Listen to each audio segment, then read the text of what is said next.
Donc avant, j'étais d'abord en burn-out parce que la gestion de toutes ces spécificités non repérées et leur compensation m'épuisait. Ça a été un burn-out très très très fort, avec une hospitalisation, puis un congé de durée, 5 ans en hôpital de jour, donc vraiment des choses lourdes, traitées comme une dépression sévère, alors par des médicaments, ou j'ai aussi un diagnostic de bipolarité alors que ça ne me correspondait pas. Donc il y avait un décalage entre ce que je vivais, ce que les médecins me renvoyaient, les traitements que j'avais qui ne me correspondaient pas. Donc c'était très souffrant, très culpabilisant, très incompréhensible de pas comprendre ce qui se passait. Et c'est vrai que là, d'avoir l'explication, mais ça change tout. C'est le phare qui éclaire le chemin, c'est la boussole, ça permet de finalement de comprendre comment on fonctionne, et à ce moment-là, on a les solutions et ça change la vie, quoi. On n'est plus la même personne. Alors ça aussi c'est vital pour moi, c'est que je suis sujette aux dépressions saisonnières dues au manque de lumière. Je suis très très sensible à la lumière. Et donc du 20 septembre au 20 mars, je me mets une lampe de luminothérapie dans ma cuisine. Et donc à chaque repas, j'allume.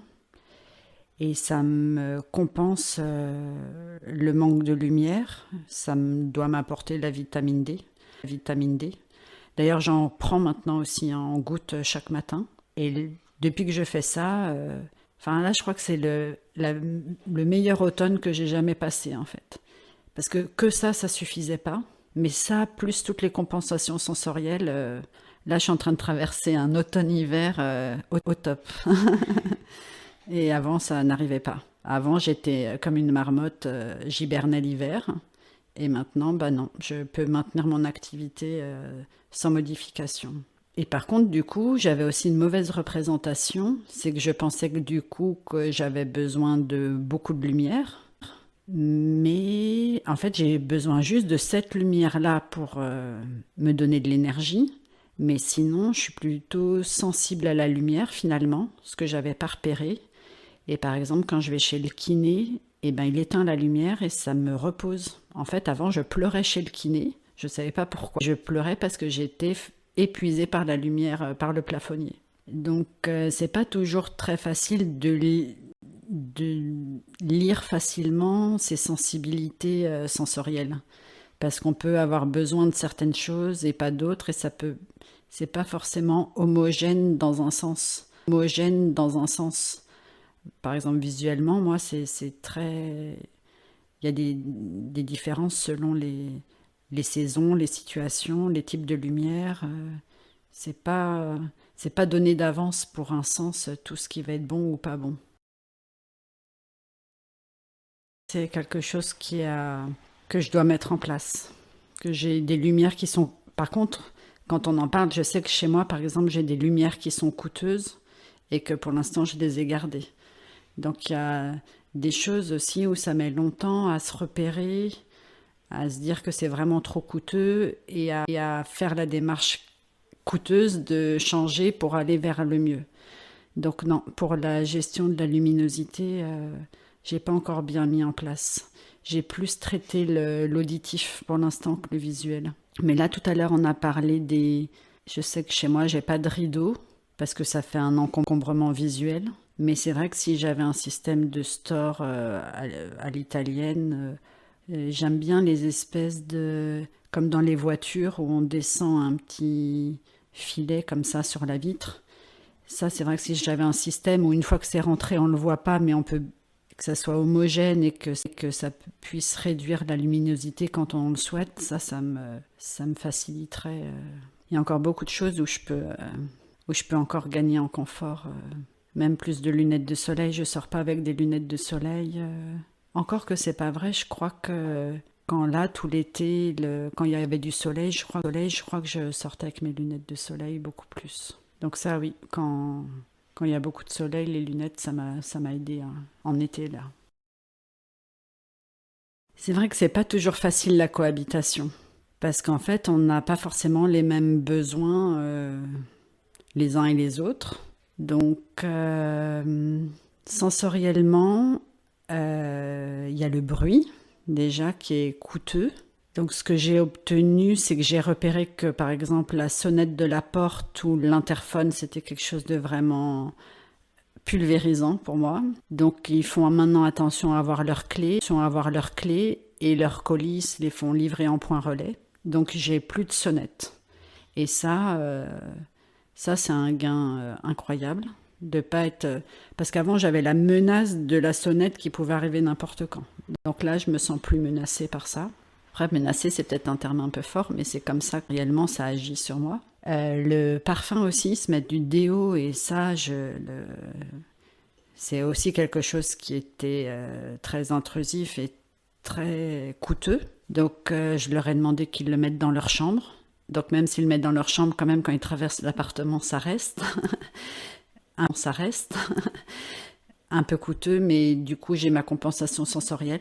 Moi je me mets un parfum maintenant sur les avant-bras et donc quand j'ai une odeur qui m'agresse, je compense avec une odeur agréable que j'ai choisie. Donc quelquefois je ne peux pas toujours imposer mes besoins, mais je peux compenser. Moi, j'ai plutôt besoin de lumière et mon fils aîné, lui, il a besoin d'obscurité. Et donc, à chaque fois qu'on rentre dans une pièce, un ferme le store et l'autre ouvre le store. Mais voilà, au moins, je fais attention à rouvrir le store. Enfin, j'écoute mes besoins, lui, il écoute ses besoins et on essaye de trouver bien. Je trouve, c'est que depuis que moi j'ai mis en place mes repères de ce dont j'ai besoin et que je le mets en place, les enfants le font pour eux. Donc la difficulté, c'est qu'ils n'ont pas forcément les mêmes besoins, mais au moins chacun fait ce qui est bon pour lui. Et donc je trouve que la cohabitation, elle s'est quand même beaucoup améliorée. Et en tous les cas, il y a de la communication sur ces sujets-là et ça bouge, c'est en chemin. J'ai aussi, avant, je partageais ma salle de bain avec eux, mais comme ils laissent quand même beaucoup de désordre et que moi, ça, visuellement, c'est compliqué. J'ai ma salle de bain. Et ça, tout ça mis bout à bout, ça fait une énorme différence, en fait. C'est ça qu'on n'imagine pas. Quand j'en parle, j'ai l'impression que c'est des petites choses que je mets en place, mais au final, c'est énorme en fait. Il y a une grosse différence entre le coût de ce qui est mis en place, c'est des petits, mais le gain, il est énorme. Et ça, j'avais pas mesuré à quel point des petites choses pouvaient faire autant d'effets en fait. Ça, il faut le vivre pour le croire.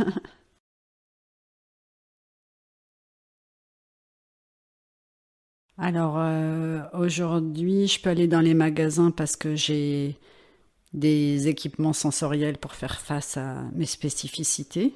Donc j'ai le casque anti-bruit, j'ai un sachet de thé aromatisé qui me permet de sentir le sachet s'il est agréable et ça compense l'odeur désagréable. Et je suis couverte avec un manteau et une écharpe parce que j'aime pas le froid. Donc là, je suis équipée pour faire face au magasin.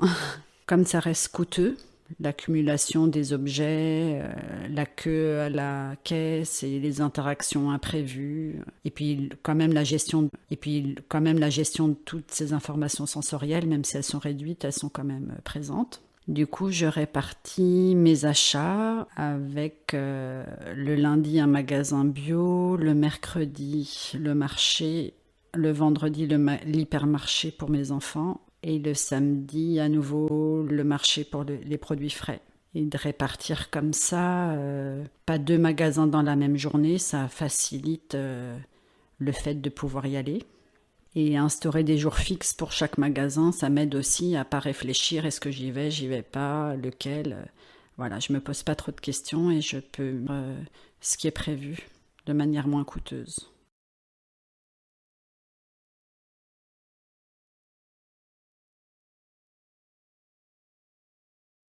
Tout à fait. C'est-à-dire que je suis passée du rien au tout.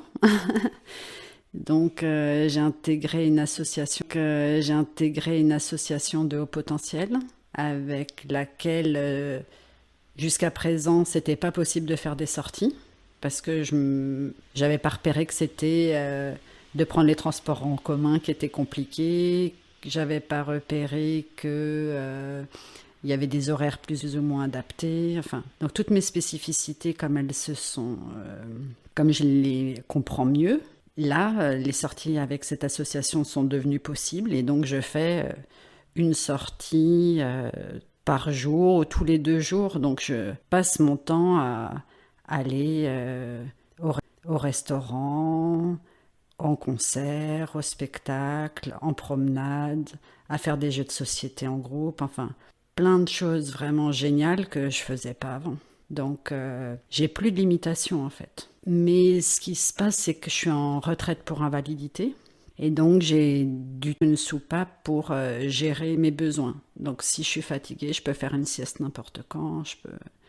Donc j'ai mis en place un mode de vie qui me permet de m'exposer entre guillemets de manière adaptée et de récupérer si j'ai besoin après.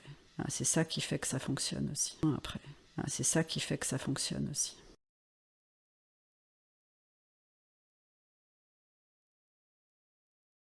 C'est pour ça que je trouve que le suivi il est très précieux pour moi, parce que justement, c'est l'appui, c'est le coup de pouce qui fait que j'aborde un rendez-vous sur l'autre, ça remotive, c'est un soutien qui fait que les choses importantes, on en reparle, on les repère et on se dit, bon, allez, ce coup-ci, je vais faire telle chose et je serai contente de le dire la prochaine fois que j'ai réussi à le faire. Donc, être face à toutes ces spécificités et toutes ces démarches pour y répondre, c'est pas facile.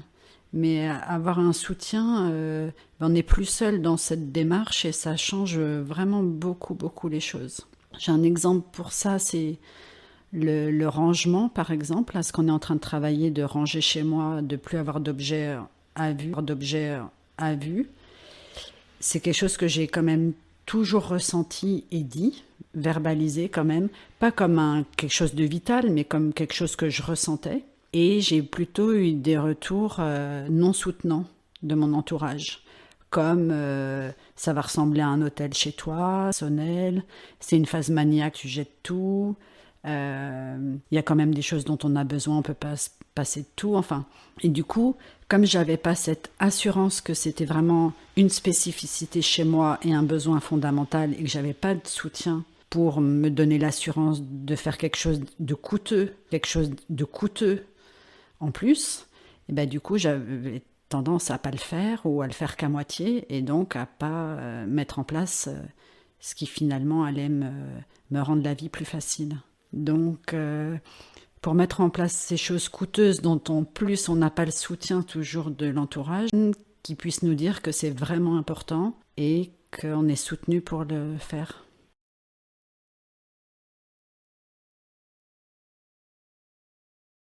Toutes les vidéos sur l'autisme et sur l'hypersensorialité, ça m'a tellement apporté, ça a été tellement le début de la vie que là aujourd'hui pouvoir être dans la posture de témoigner pour contribuer à aider les personnes qui sont dans la même situation que moi, c'est vraiment, ça me fait plaisir, c'est hyper agréable en fait d'être dans cette posture aujourd'hui. Partager ça, je suis hyper heureuse de ça. Donc